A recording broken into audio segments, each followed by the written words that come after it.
તોય ઘણું છે. મુશ્કેલ જિંદગાની એની તો મજા છે મારો બાપ હે.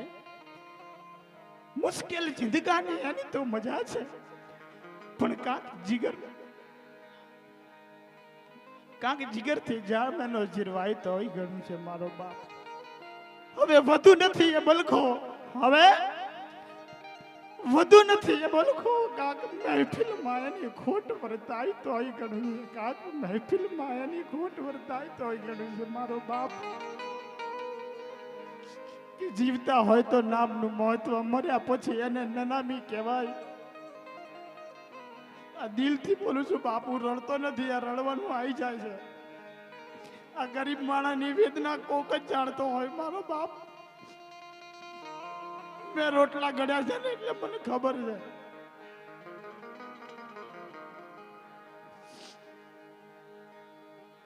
કે સમય જિંદગીનો ઓછો હશે એ અમને ક્યાં ખબર હતી. સમય જિંદગીનો ઓછો હશે એ અમને ક્યાં ખબર હતી. વિદાય તમારી અણધારી આવશે એ અમને ક્યાં ખબર હતી મારો બાપ. બોલાવ્યા ઘરે જાન જોડી, બોલાવ્યા ઘરે જાન જોડી, અને ચાલ્યા જશો ઈ અમને ક્યાં ખબર હતી. હતા તમે તો નિખાલસ નટખટ માં, હતા તમે તો નિખાલસ નટખટ, આમ ચૂપચાપ ચાલ્યા જશો ઈ અમને ક્યાં ખબર હતી. જિંદગી ઘણી ટૂંકી જીવી ગયા, કુદરતનો આ કારમો પ્રહાર, મારા હસતા રમતા મારી માને છીનવી લીધા મારો બાપ હે. કારણ કે કવિ દુલ્લા કાગે કીધું છે કે 52 અક્ષર આવે, 52 અક્ષર માંથી તમને વધારેમાં વધારે શબ્દ કયો વાલો છે?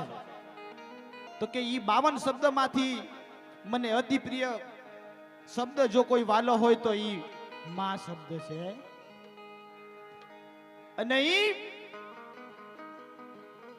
ઈ બગુડા વાળી હોય, રાણેહર વાળી હોય, કબરા વાળી હોય, ચિંદવા વાળી હોય, ભાઈલા વાળી હોય, ઘોરવિયા વાળી હોય, ઓખાધર વાળી હોય, દેવ દાડાડી હોય, કે પછી આપણી જન્મ દેનારી માં હોય. સાહેબ બધી એક જ છે.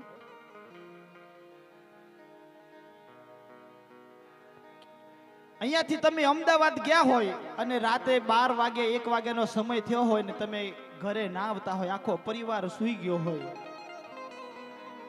અને રાતે 2 વાગે આવી અને દરવાજો ખખડાવો, આખું પરિવાર હુઈ ગયું હોય મારો બાપ હે.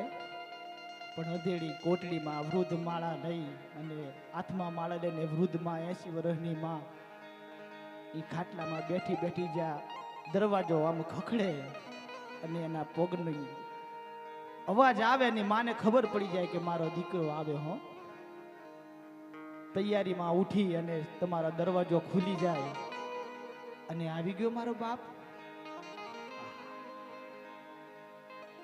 ઈ માની વેદના છે સાહેબ. કારણ કે માં છે ને કે મોઢે બોલું માં મને હાચે નાનપણ સાંભળે, અને મોટપની મજા મને આજે કડવી લાગે છે કાગડા. કારણ કે કવિએ સંસ્કાર ને સંપત્તિની બેયની જરૂર છે સાહેબ. સંસ્કાર હોય ત્યાં સંપત્તિ આવે, પણ સંપત્તિ હોય ત્યાં સંસ્કાર આવે ઈ સાહેબ શક્ય નથી.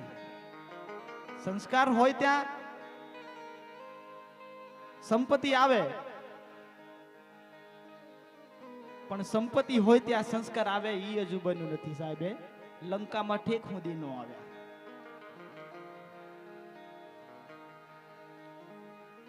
પણ કે જિંદગી ક્યાં ચીજ છે, ગાવતો ગીત છે, બે રાહ વચ્ચે ભીત છે. જિંદગી ક્યાં ચીજ છે, ગાવતો ગીત છે, બે રાહ વચ્ચે ભીત છે. અને હારમાં પણ આપણે જીરવીને ચાલીને ભલા માણો, હારમાં પણ આપણી જીત છે સાહેબ. એટલા માટે કવિએ કીધું છે કે ખોટાઓને કોણ પૂછે છે, ભલાઓને કોણ પૂછે છે.